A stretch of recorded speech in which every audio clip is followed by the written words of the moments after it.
a este espacio de diálogo, digamos, que viene desarrollando el taller TEFROS. En lo personal, agradezco mucho el convite a sumarme en este ciclo de paneles propuesto por el equipo de trabajo de TEFROS, más aún cuando yo no soy directamente una investigadora que trabaja en el campo de frontera, no soy de tierra adentro, pero sí comparto lecturas e inquietudes sobre el campo etnohistórico con las colegas y los colegas aquí presentes.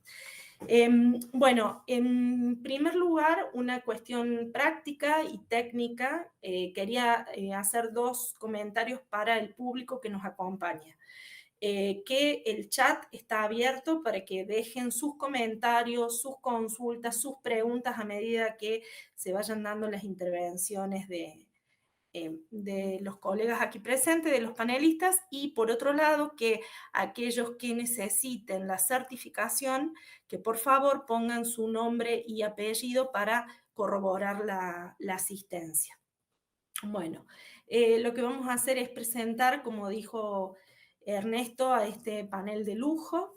En primer lugar, es un panel que cuenta con 4 colegas con muy reconocidas trayectorias en el campo de la historia antropológica, de la etnohistoria, de la historia indígena, cuestiones que vamos a discutir, calculo, en lo que sigue. Voy a empezar, bueno, por Lorena Barbuto. Es profesora en Ciencias Antropológicas y doctora en Ciencias Antropológicas por la Universidad de Buenos Aires. Actualmente se desempeña como docente en el Departamento de Ciencias Antropológicas, en el Seminario de Investigación sobre Enfoques Interdisciplinarios en Antropología, y también es docente de posgrado en la Maestría en Estudios Histórico-Arqueológicos de la Facultad de Filosofía y Letras de la UBA. Es investigadora en diversos proyectos del área de la antropología histórica en el Instituto de Ciencias Antropológicas de la misma facultad. Ha publicado, junto con Luciano Literas, el libro El archivo y el nombre, la población indígena de Pampas y Nor Patagonia en los registros estatales 1850-1880. Su línea de trabajo se enfoca en el estudio de las relaciones interétnicas y la historia sociopolítica de las poblaciones indígenas en la frontera bonaerense durante el siglo XIX. También es destacable que está a cargo de la coordinación del programa de extensión universitaria Revisitar Historias de las Fronteras, de la Secretaría de Extensión Universitaria y Bienestar Estudiantil de la Facultad de Filosofía y Letras de la UBA.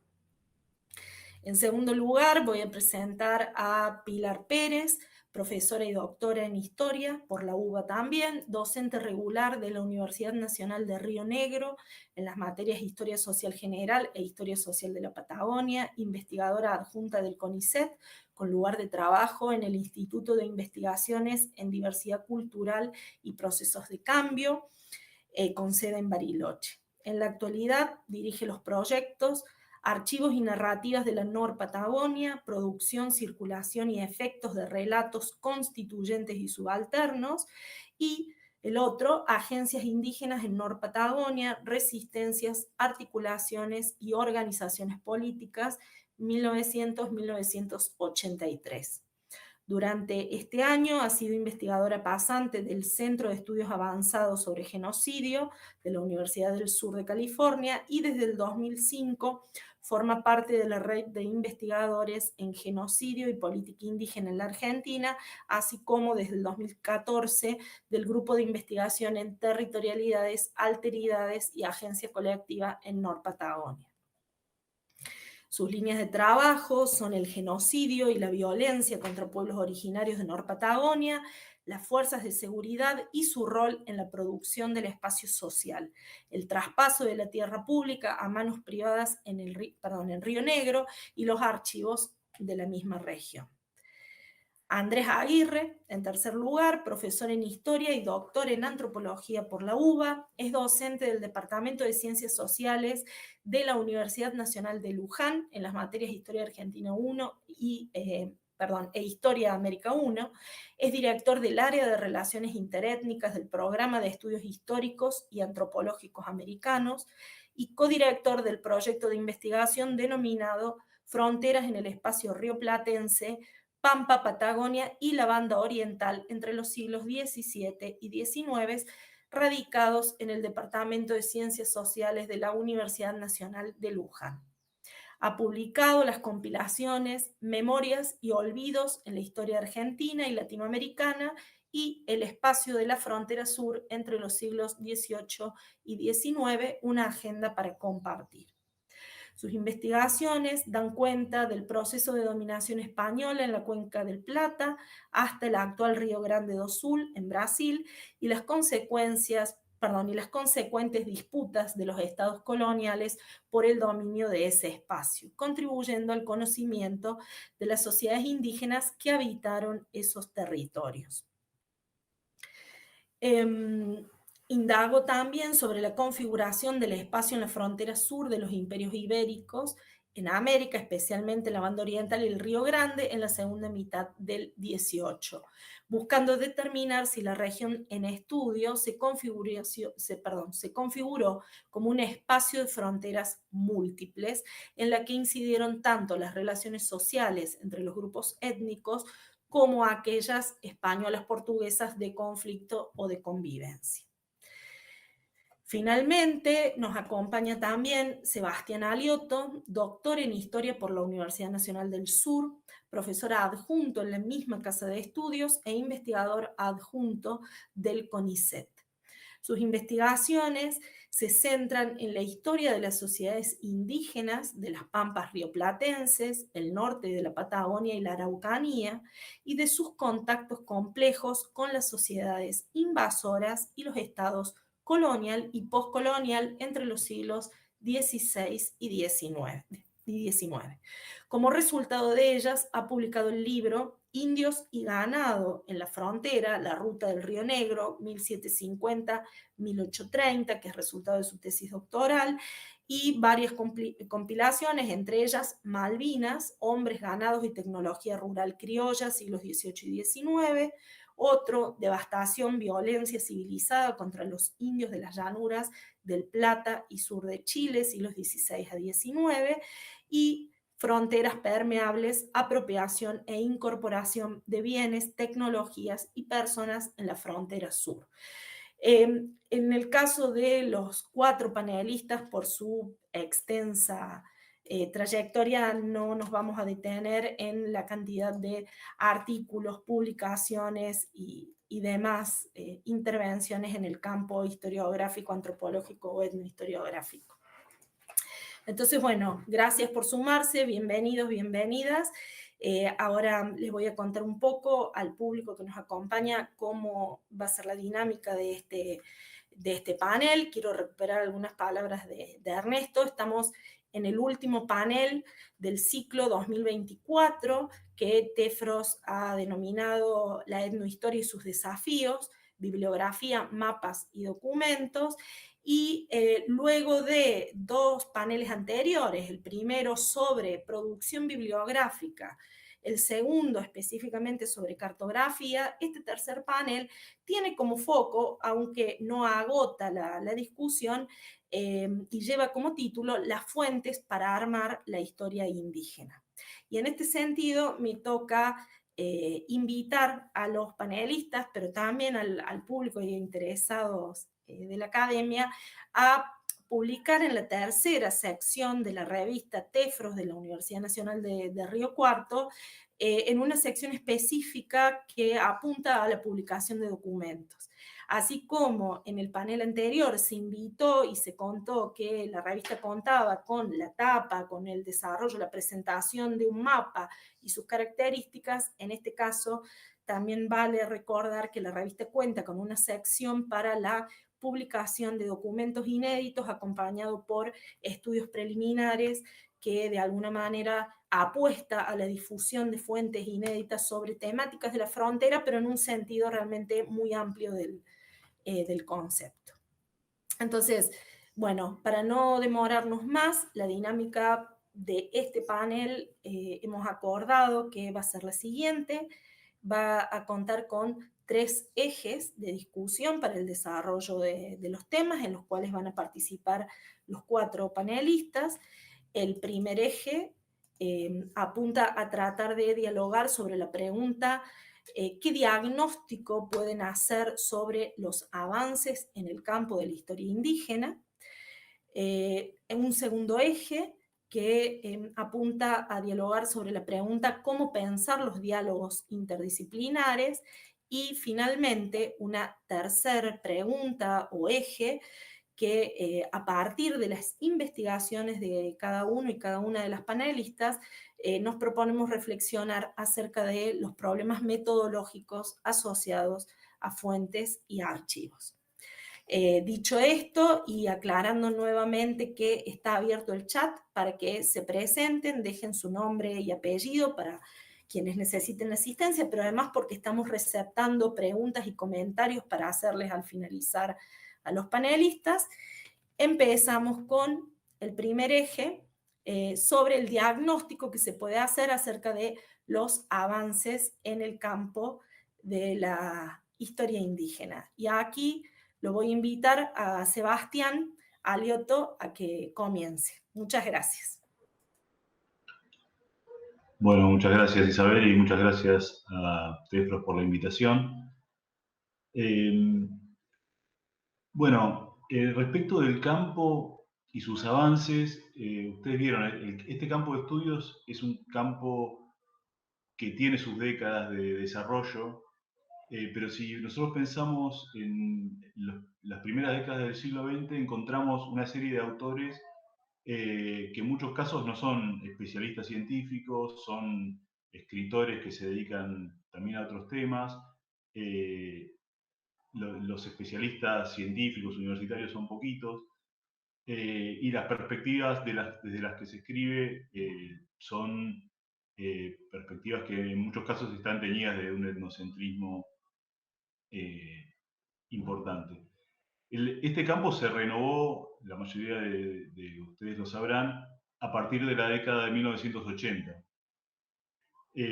Lo que ocurrió ahí es que algunos especialistas que venían venían de dos campos diferentes, básicamente, ¿no?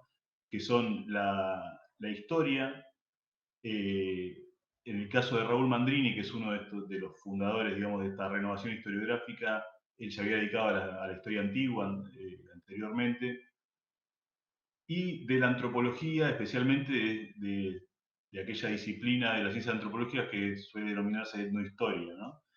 Esa división entre disciplinas en realidad es una división que, como el propio Mandrini dice en algún artículo, es una división decimonónica, ¿no? En el siglo XIX se impuso una división de tareas, digamos, según la cual los historiadores se tenían que dedicar al estudio de las sociedades civilizadas y que realmente cambiaban y eran agentes de cambio, y los antropólogos se tenían que dedicar a aquellas sociedades que se habían quedado en estadios anteriores de la evolución humana y básicamente eran agentes pasivos, digamos, eran sujetos pasivos, digamos, del cambio.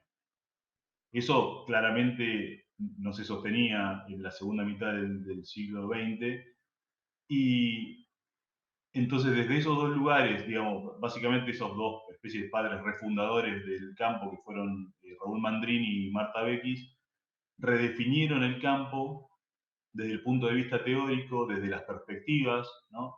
Unas perspectivas mucho más basadas en conocer cuál era la lógica de los indígenas al actuar y cuál era su rol y su agencia en los procesos. Creo que eso fue un cambio fundamental. Ahora sí, desde esa década del 80 han pasado muchos años y ha habido una evolución importante, me parece a mí, que tiene varios rasgos, pero yo lo resumiría así. Por un lado, el campo se profesionalizó muchísimo. Se han incorporado al estudio de estas temáticas muchos profesionales que vienen de distintos campos, pero están formados, digamos, en las universidades. Se han formado grupos nuevos de investigación y también el campo se horizontalizó un poco, ¿no? Si nosotros pensamos en esa década del 80 en que había dos o tres popes y nada más, digamos, el campo ahora es mucho más amplio y mucho más horizontal, y por suerte hay más grupos de investigación y más gente trabajando. Un resultado fundamental respecto del tema que nos convoca, que es el de fuentes y archivos, es que se profundizó muchísimo la investigación en archivos y se amplió mucho la disponibilidad de fuentes, incluso la publicación de fuentes, que digamos, todavía yo creo que en ese aspecto falta mucho, pero de todas formas, si uno compara la producción de la década del 80, que por supuesto son, digamos, sin cuestionar de ninguna forma la producción de esas personas que estaban prácticamente refundando un campo, pero si uno lee, por ejemplo, los artículos de Mandrini y de Beckis, ve que a veces están basados en fuentes que muchas veces eran fuentes éditas, ya eran fuentes conocidas.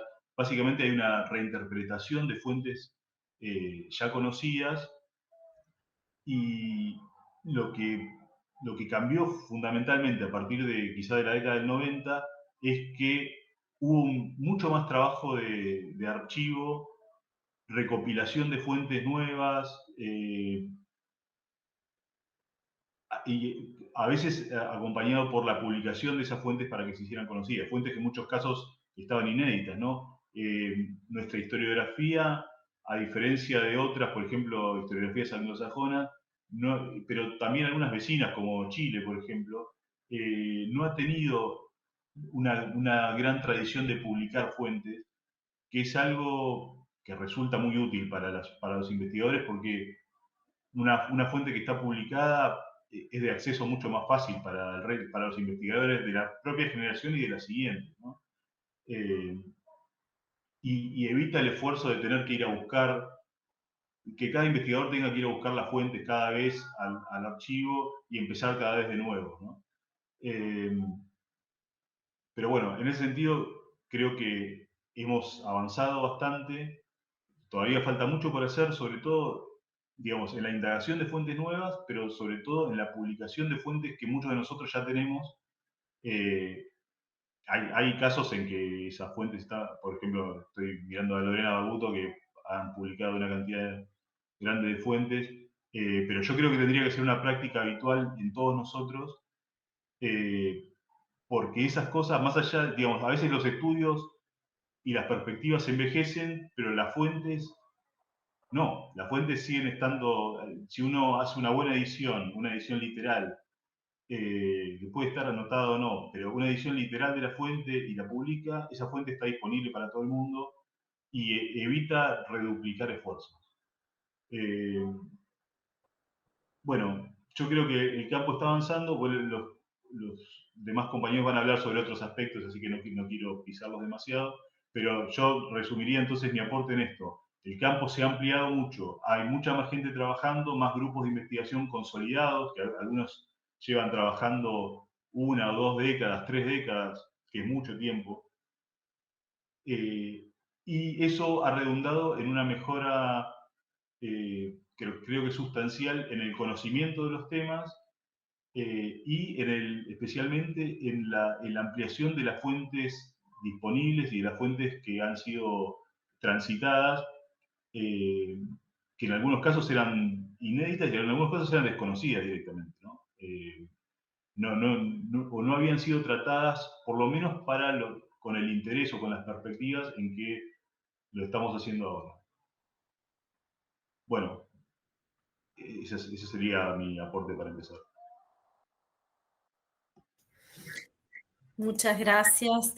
Lorena, ¿querés continuar? Sí. ¿Se escucha? Sí. Perfecto. Bueno, muchas gracias, Isabel, por la presentación. Muchas gracias a los organizadores de TEFROS por la invitación y por generar estos espacios que nos convocan a dialogar, y también un poco, y contando la cocina de la preparación del panel, nos ponen a reflexionar sobre muchas cuestiones que, como decía Sebastián, bueno, nos ponen a reflexionar sobre nuestro campo de estudios. Una cuestión que quisiera mencionar es que en principio me costó un poco tomar la decisión de cómo encarar el aporte a este eje, porque, digamos, me gustaría poner, retomando lo que planteó Sebastián, un poco en perspectiva lo que fue el avance de este campo de estudios de la historia indígena en las últimas 3 décadas. A partir de esa reformulación y esa transformación de la mano de Mandrini y Bechis, y tal vez para un público muy especialista no sea una gran novedad, pero me parece que vale la pena para quienes no están tan cercanos a la temática hacer este ejercicio. Por supuesto, eso me enfrenta a tener que hacer un recorte porque el tiempo es escaso y la producción es realmente muy, muy sustancial, muy abundante. Y en este sentido también quiero decir que no voy a poder mencionar a autores, autoras, investigadores que han llevado adelante esto, pero sí lo que quiero hacer es entonces hacer un recorte sobre la historia indígena de las poblaciones de las Pampas y la Nor-Patagonia en lo que es la frontera sur, básicamente en el siglo XIX, mirando ese periodo y ese espacio, y mostrar una serie de temas que, digamos, abrieron grandes líneas de investigación y con qué fuentes se asociaron, se trabajaron, se analizaron esos temas. En primer lugar, me parece que fue un tema muy importante que abrió un gran campo, que es el de abordar la interacción en las fronteras desde la diplomacia. Digamos, pensar que, digamos, hubo toda una serie de parlamentos, acuerdos, pactos, tratados, que además, en otros periodos también, pero en el 19 generó mucha documentación asociada que se conservó, y que entonces podía ser una vía de entrada para abordar todo este panorama de lo que podemos considerar bajo el rótulo de diplomacia. Por supuesto, los análisis que se iniciaron no se circunscribieron a solo estudiar la letra de esos tratados, esos documentos, sino que fueron avanzando y mostrando la necesidad de ponerlos en contexto, de analizar cada coyuntura, de complementar con otras fuentes. Y esta revisión de la historia de las fronteras, privilegiando la agencia política indígena, también se orientó en otro punto muy importante a revalorizar y buscar documentos de factura indígena. Esto es también una especie de hito en los avances del campo, con la recopilación y publicación, recogiendo un poco lo que planteaba Sebastián, de correspondencia, sobre todo de líderes indígenas y también otras fuentes asociadas, que en los últimos años muchos investigadores reunieron, publicaron y analizaron, y entonces abordar ese corpus no como documentos aislados, sino justamente como un corpus en el tiempo y contextualizado, permitió una serie de análisis interesados en reconstruir la agencia política indígena, la conformación de los liderazgos, las formas de vinculación con los agentes estatales, pero también entre grupos, y considerar, digamos, procesos de más largo plazo en torno a estos liderazgos. Otras líneas de investigación importantes, si miramos por ahí la primera mitad o las primeras décadas del siglo XIX, fue el análisis de todo el proceso de reconfiguración que tuvo el campo político indígena, recuperando también mucha documentación inédita, como diarios de viajes de funcionarios, testimonios, que permitieron repensar la movilidad, la conexión y la articulación que tuvo el campo político indígena en un momento de mucho cambio. También, por supuesto, en esas mismas décadas hubo toda otra línea de trabajos sobre la política de Juan Manuel de Rosas, desde la gobernación de Buenos Aires, lo que se conoce como el negocio pacífico de indios, los asentamientos de población indígena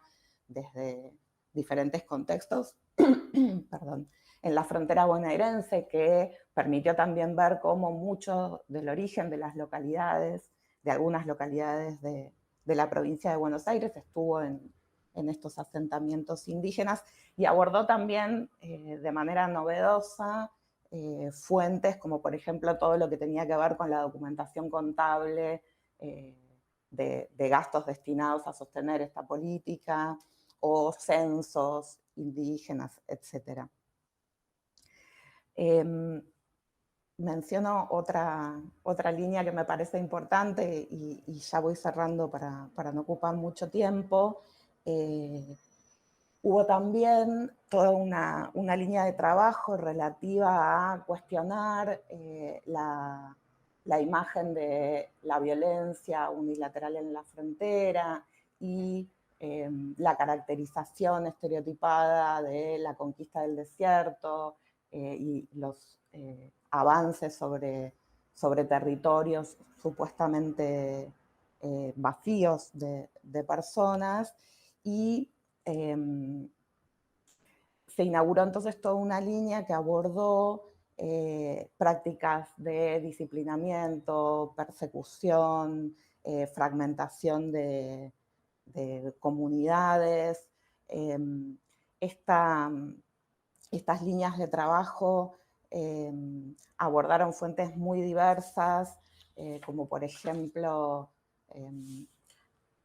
desde los debates legislativos, la prensa, los informes de campañas militares, expedientes judiciales. Además, si bien inicialmente estos enfoques se pusieron en ese periodo de las campañas de conquista, rápidamente pudieron también avanzar y mostrar los procesos que se dieron de subalternización de la población, de incorporación a circuitos laborales, formas de resistencia, la reconfiguración de la agencia indígena. Y, digamos, por un lado, recurrieron también a todo otro conjunto de fuentes relativos a censos, registros parroquiales, digamos, fuentes más de tipo nominal, pero también abrieron una articulación con otro tipo de archivos, como la memoria oral, que recupera el pasado de la experiencia de los pueblos indígenas. Entonces, para cerrar, creo que si miramos estas últimas 3 décadas del campo de los estudios de la historia indígena en la frontera sur, y específicamente en el siglo XIX, ha habido una serie de avances en el conocimiento del campo indígena que nos permite además ahora hacernos nuevas preguntas. Digamos, sin ese conocimiento no sería posible abordar o profundizar en temas y problemas que estamos trabajando ahora, esta intención de conocer más en profundidad lo que podemos denominar las bases sociales del mundo indígena, ¿no? Y toda otra serie de aspectos que me parece que toda esa producción nos permite seguir adelante. Gracias, Lorena. Andrés, ¿quisieras continuar? Bueno, nada, decía, bueno, gracias a los compañeras, colegas de TEFROS por esta invitación a compartir con este distinguido panel. En mi caso, mi aporte va a ser un poco más sucinto, y va a ser más que nada para el caso de la banda oriental, que es mi estudio de caso, que es donde más trabajé. Entonces, en este caso, la presencia de los portugueses aportó en esta región a la configuración de la frontera y de una manera distinta, ¿no? Entonces, implicó también encarar enfoques singulares en comparación con la frontera sur. En la banda oriental hay pocos estudios sobre las relaciones interétnicas, sobre las relaciones fronterizas para los siglos XVIII y XIX. Es relativamente esta perspectiva es relativamente reciente, moderna en este caso. Sí hay mucho más para los casos de los guaraníes, pero bueno, en ese caso sabemos que hay casi toda una historiografía propia dedicada a estos pueblos indígenas, pero para los indígenas nómades de la banda oriental, para charrúas, minuanes y demás, en la banda oriental la situación de alguna manera historiográfica se complejiza, porque en el siglo XX, durante buena parte del siglo XX, lo que van a primar es una historiografía más de corte nacionalista, ¿no? Donde van a aparecer obras, decía, ¿no? De corte más nacionalista, donde aparece conceptos como la idea de la resistencia charrúa, la patria charrúa, en esta idea de, bueno, los indígenas como, los charrúas sobre todo, ¿no? Como el arquetipo de indígena que le da identidad al país, ¿no? Pero por otro lado, y particularmente dentro también de una historiografía nacionalista, hay otros autores que lo van a tomar más como lo contrario, o sea, como los indígenas enemigos de la sociedad criolla, como que no son el arquetipo del indio uruguayo, sino todo lo contrario. Y esto va a primar durante buena parte del siglo XX. Recién a partir de la década del 80 empiezan a aparecer algunos trabajos en los que van a tomarse a la banda oriental como un espacio de frontera, pero desde una perspectiva de la historia social es recién a fines de los 90, a principios de la década del 2000, empiezan a aparecer trabajos en los que toman un poco más la perspectiva de la frontera, de las relaciones interétnicas. Ahí se empieza a trabajar. Las fuentes documentales han estado siempre muy presentes en todos los trabajos sobre la banda oriental. Aparecen trabajos muy, muy importantes, como muy vastos, en cuanto a los trabajos de fuentes de los historiadores como Diego Braco, Cabrera Pérez, en los que empiezan a considerar a la banda oriental como un espacio de fronteras, empiezan a analizar las relaciones interétnicas, aunque con diversas miradas. Empiezan a aparecer también trabajos de historiadores, de antropólogos de este lado de la frontera, digamos, como Latini, Biancardi, e incluso mucho más lejanos, como Herbie, que es de Estados Unidos y que propone analizar ese espacio a partir de las cartografías, ¿no? Como sus principales fuentes y las interacciones a partir de ello de los caciques, con los exploradores, con los funcionarios coloniales, con los cartógrafos.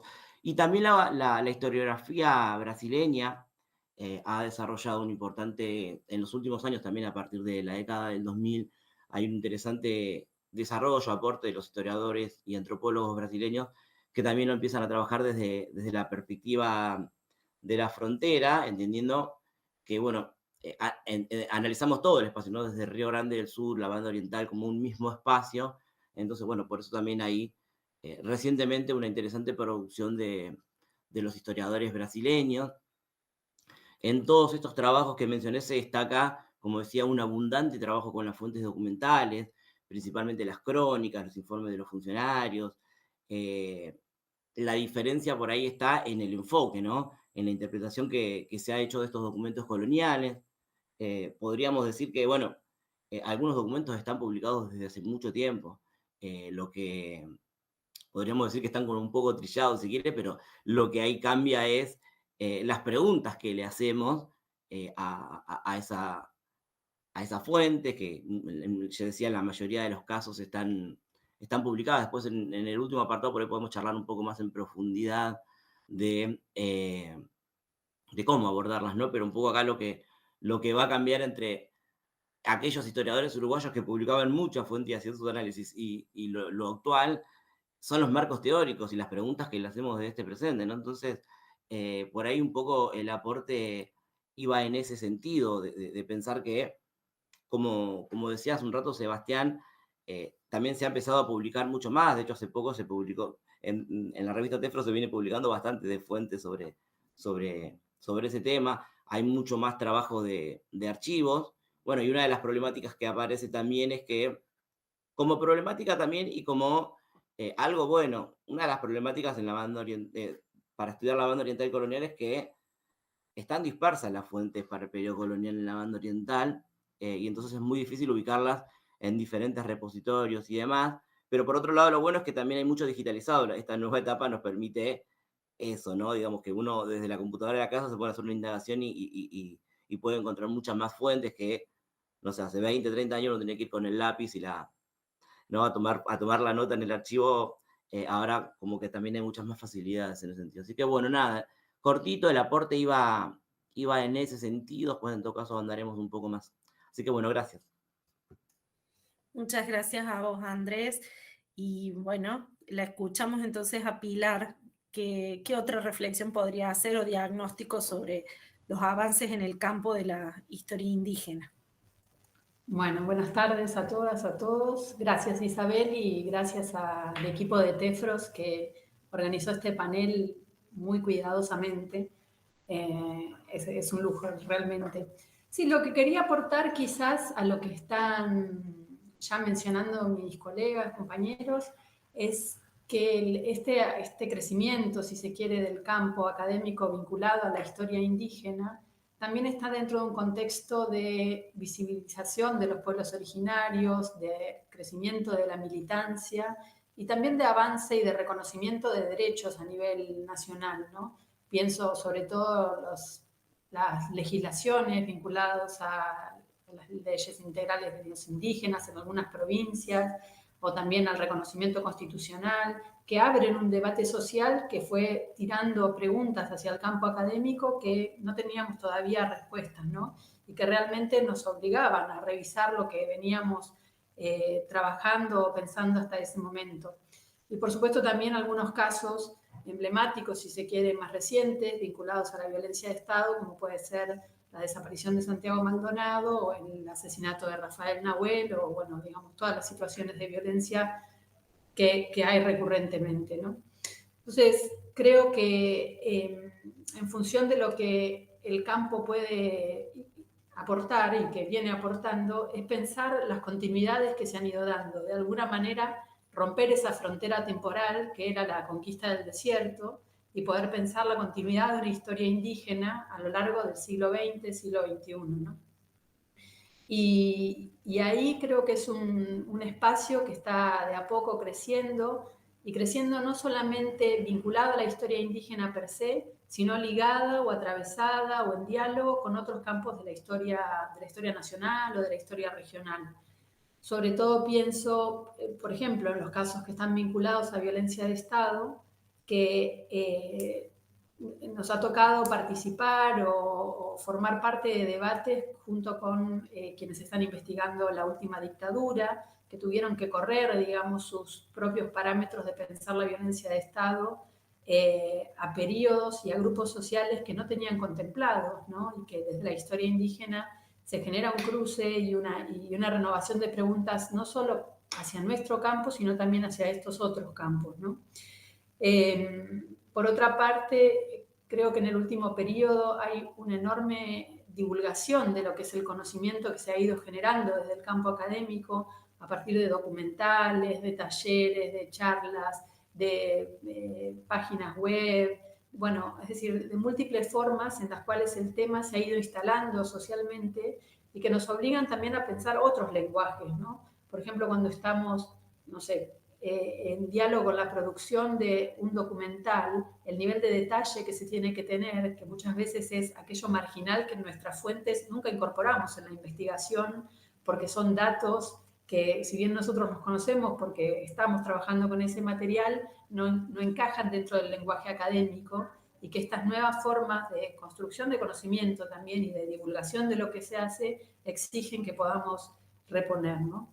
Entonces, fundamentalmente lo que quería destacar era eso. Por un lado, quebrar esa frontera del siglo XIX y pensar la historia indígena en una continuidad, con, por supuesto, digamos, sus quiebres y, bueno, todo lo que la historia implica en sí mismo como disciplina para pensar un campo específico, pero también en diálogo con estas otras temas y nichos de la historia nacional y regional. Pienso también, por ejemplo, el peronismo, ¿no? Y el vínculo del peronismo clásico, me refiero del primero y segundo gobierno de Perón, y el vínculo de lo que era la construcción de ciudadanía y la relación con los pueblos originarios, o también esta... es decir, traer este sujeto social a estos temas viene rompiendo con muchas de las aseveraciones que se tenía respecto, por ejemplo, de las divisiones de los periodos democráticos y dictatoriales. Entonces creo que nuestro campo no solo está creciendo y cargándose de nuevas preguntas y de nuevos trabajos, sino también irrumpiendo en otros campos de la historiografía nacional y regional. Eso quería aportar. Muchas gracias, Pilar. Y bueno, y en definitiva eso creo, y lo que han venido hablando nos conecta con lo que es el segundo eje, porque en gran medida estos avances y este diagnóstico sobre los avances en el campo pasa también por los diálogos que la historia ha mantenido con otras disciplinas, bueno, lo que podemos llamar enfoques interdisciplinarios o transdisciplinarios. Entonces, en ese sentido, la propuesta de este segundo eje es que pensemos y dialoguemos sobre esos diálogos interdisciplinares, haciendo foco quizás en algunas relaciones en relación con, valga la redundancia, en relación con la historia. Y aquí entonces lo invito a Andrés que empiece a charlar con nosotros sobre el tema. Bien, dale, perfecto, gracias. Ahí me están escuchando, ¿no? Sí, ahí sí, supongo que sí. Bueno, en este eje el objetivo entonces, como decía Isabel, es pensar los diálogos interdisciplinares, ¿no? Y en este caso me tocó arrancar el diálogo entre la historia indígena y la geografía. Valga la aclaración que yo no soy geógrafo, ni especialista obviamente en el tema, sino la idea por ahí es hacer un breve raconto de los conceptos geográficos y de frontera que más utilizamos en nuestras investigaciones y desde la propia experiencia, ¿no? Por eso obviamente no deja de ser una mirada parcial. Como ya dijo Sebastián hace un momento, el cambio de paradigma es a partir de la década del 80, ¿no? En cuanto a los estudios de frontera, cuando se va dando ese cambio progresivo, de alguna manera, esa convergencia interdisciplinaria que devino de alguna manera en la conformación de este campo de conocimiento específico que hoy nos aúna, donde, bueno, confluimos historiadores, antropólogos, investigadores de diferentes disciplinas que nos abocamos a los vínculos de alguna manera de la sociedad hispano-criolla con las indígenas en el periodo tanto colonial como en la temprana independencia, en la conformación del Estado Nacional. Entonces, por ahí la diferenciación, pensar, en todo caso proponía pensar en el enfoque tradicional que se tenía de la frontera, fue superado, ¿no? Por una nueva orientación que va a concebir a estos espacios como más permeables, porosos, mestizos, ¿no? Ahí no hace falta que cite a los colegas, porque cuando dije esos conceptos me parece que a todos aparecen claramente quiénes son los investigadores, o algunos por lo menos, que han pensado desde esta perspectiva la frontera, ¿no? Y que lo empiezan a pensar como espacios fronterizos, solo por nombrar algunos, a partir de la década del 2000, no sé, Quijada, Bocara, Rulenda, Cusi, Benedetti.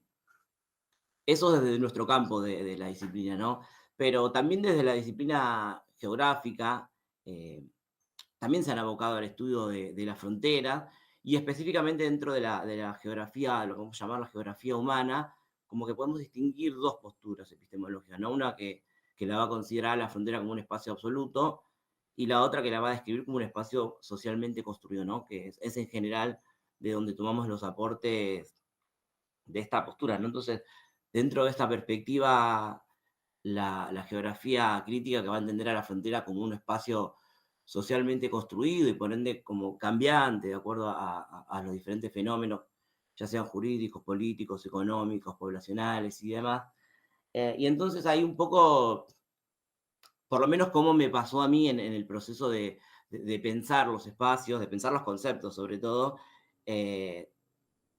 cómo en un momento determinado se tomaban de manera acríticamente y como sinónimo algunos conceptos que por ahí los geógrafos sí los tienen más definidos, ¿no? Conceptos como lugar, como espacio, como territorio, y empezar a pensarlos a partir de los aportes de la la geografía,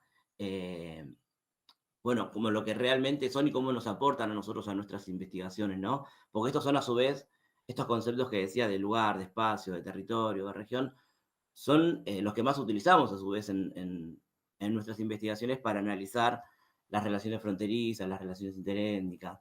En mi caso particular, para analizar la banda oriental, como dijo Isabel hace un rato, como fronteras múltiples, pensé tomé algunas conceptualizaciones de la geografía crítica, desde Milton Santos, Hasbar, para pensar el espacio como socialmente construido, ¿no?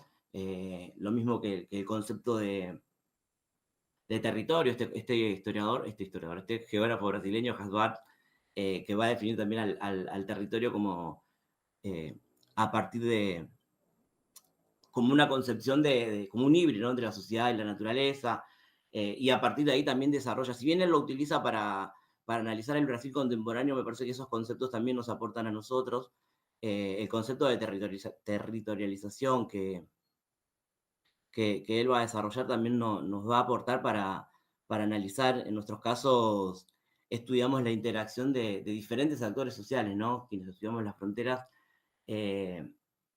estudiamos, decía, la interacción de diferentes actores sociales, de diferentes mundos culturales, sobre un mismo espacio, que son las fronteras. Entonces, a partir de ahí podemos hablar también de ese concepto de multiterritorialidad. Entonces, un poco el aporte va en ese sentido, tratar de ser sucinto, en el sentido de pensar cómo estas definiciones, estos aportes de la geografía nos han permitido a los historiadores, a los antropólogos, a los etnohistoriadores, analizar este proceso de configuración de los espacios de frontera, examinar las relaciones interétnicas, ¿no? Las relaciones entre diferentes sujetos sociales, cómo se van modificando esos espacios, esas diferentes interacciones, cómo a partir de estos conceptos que por ahí tradicionalmente los utilizamos acríticamente, cuando empezamos a poner en diálogo nuestras disciplinas, nos permiten profundizar más y conocer más cómo construir, cómo pensar estos espacios de la frontera y las relaciones entre los diferentes sujetos sociales, ¿no? Así que, bueno, un poco el aporte de la geografía venía por ese lado. Muchas gracias, Andrés. Y bueno, entonces le invito a Pilar a que continúe con la reflexión. Bueno, gracias. Sí, yo quería hablar de los vínculos entre la historia indígena y la archivística. Primero haciendo un poco referencia a cómo una nutre a la otra y después por ahí empujando una pregunta para pensar para las dos disciplinas.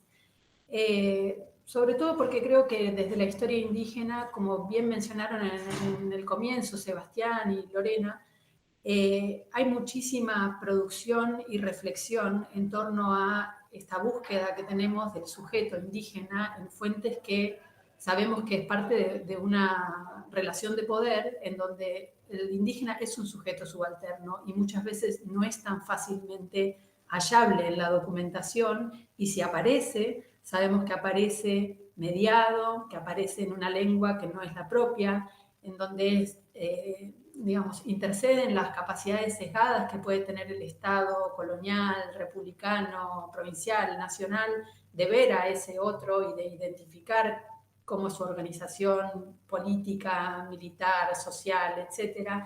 Es decir, estamos entrenados en desarmar toda esa construcción de sujeto para llegar a lo que estamos tratando de analizar. Y en ese sentido, me parece a mí que hay un aporte sustancial por parte de la historia indígena a la archivística y a pensar cómo se conforman los archivos. Y en particular a algo que es el corazón, si se quiere, de la organización archivística, que es el principio de procedencia o de producción de la documentación, ¿no? Respetando cuál es la institución productora de la documentación, que muchas veces pierde de vista a quién está produciendo y en calidad de qué lo está produciendo. Voy a tomar un ejemplo como para hacer un poco más gráfica lo que quiero decir, ¿no? Hace poco, hace muchos años en realidad, encontré una carta de un lonco, de Mariano Epulés, de la zona de cordillerana de Chubut, de 1925, donde él relata de forma extensa cómo había sido el desalojo de su familia, y identificaba muy claramente cómo funcionaban los actores, la policía, los jueces de paz, etcétera, en función del destierro de estas familias. Y no solamente esto, sino cómo los construían a ellos como personas. Y además de esto, narraba lo que, según los registros que tenemos, quienes trabajamos en el siglo XX, era la primera recuperación territorial que se daba, ¿no? Y yo básicamente de todas esas cartas que tienen un gran contenido afectivo, ¿no? Donde describe, qué sé yo, digamos, el sentir de lo que estaba pasando, del invierno, de las condiciones en las que sucedía todo eso, básicamente en los trabajos de investigación saqué 2 o 3 líneas para encuadrar algo desde una perspectiva teórica, etcétera, etcétera, para hablar de algo. Y siempre me pesó, digamos, el hecho de que esa carta no, digamos, terminara ahí, ¿no? O fuera de consulta de un archivo que, si bien es público, la verdad es que nunca más la había visto citada en ningún lado. Hace poco, alguien de la comunidad de Aldea Epulef en Chubut me pidió material y les pasé esa carta, que por supuesto cobró todo un significado que no tenía para la investigación, ¿no? Pero al mismo tiempo, más allá de todo lo que eso generó, al mismo tiempo también traía esta pregunta respecto a qué lugar tiene el sujeto que produce esa documentación en el archivo. Entonces, desde la perspectiva de una archivística dogmática y tradicional, este era un sujeto que básicamente está dentro de un expediente judicial que tiene que ver con terceras cosas como la violencia policial o alguna cosa secundaria. Ahí está inscripta esta carta, ¿no?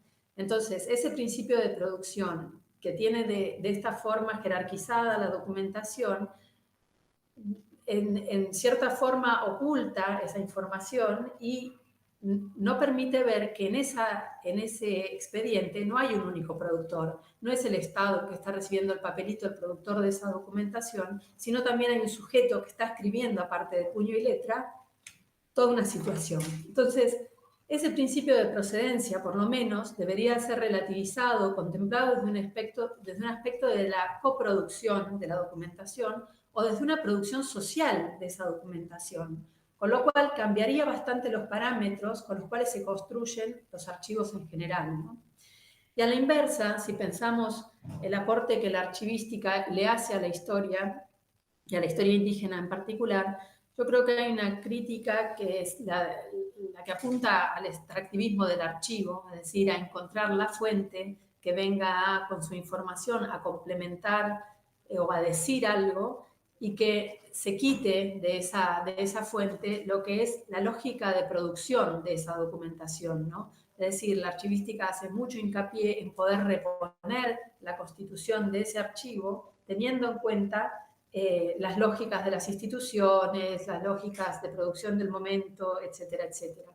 Entonces, creo que eso es una crítica válida, que si bien, insisto, digamos, la mayoría de los trabajos que trabajan en historia indígena tienen esta conciencia por lo difícil que es llegar a este sujeto, igual hay todavía ese fetiche, si se quiere, sobre algunas fuentes documentales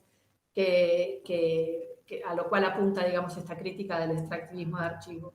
Sin embargo, me parece que desde las dos disciplinas, y teniendo en cuenta el aporte de la historia indígena, todavía que tiene una gran lectura sobre la documentación en sí, ¿no? Es decir, sobre la información que hay en los documentos, pero todavía no hay, me parece a mí, una crítica hacia la construcción del archivo como tal, porque todos trabajamos en archivos diferentes que sabemos que tienen, bueno, órdenes distintos, en donde los fondos documentales muchas veces no tienen sus descriptores, o bueno, cada archivo tiene una condición lamentable distinta, ¿no? Pero, sin embargo, todavía nos cuesta reconstruir la historia de la documentación en sí mismo. Es decir, ¿por qué hay documentación que se resguardó y por qué no? ¿En qué medida interviene el azar en esa construcción de fondos documentales? ¿Qué es lo que se perdió? ¿Qué es lo que nunca se clasificó porque no importaba o porque quedaba en lugares marginales? en dónde aparecen los sujetos con los que trabajamos, ¿no? Si son en los campos vinculados a la violencia o a la contaduría, o digamos, en cómo está jerarquizado esto. Y la historia de los archivos en sí mismo es algo que muchas veces llegamos como de rumor y de forma, digamos, que queda totalmente por fuera de lo que son las investigaciones en sí mismas, ¿no? Y en realidad ese archivo ya está disponiendo cierto tipo de documentación, volviendo enunciable algo y omitiendo otra tantas cuestiones de cosas, ¿no? Entonces me parece que en ese vínculo entre las dos disciplinas habría que mirar la historicidad de esos archivos y fondos documentales con los que trabajamos.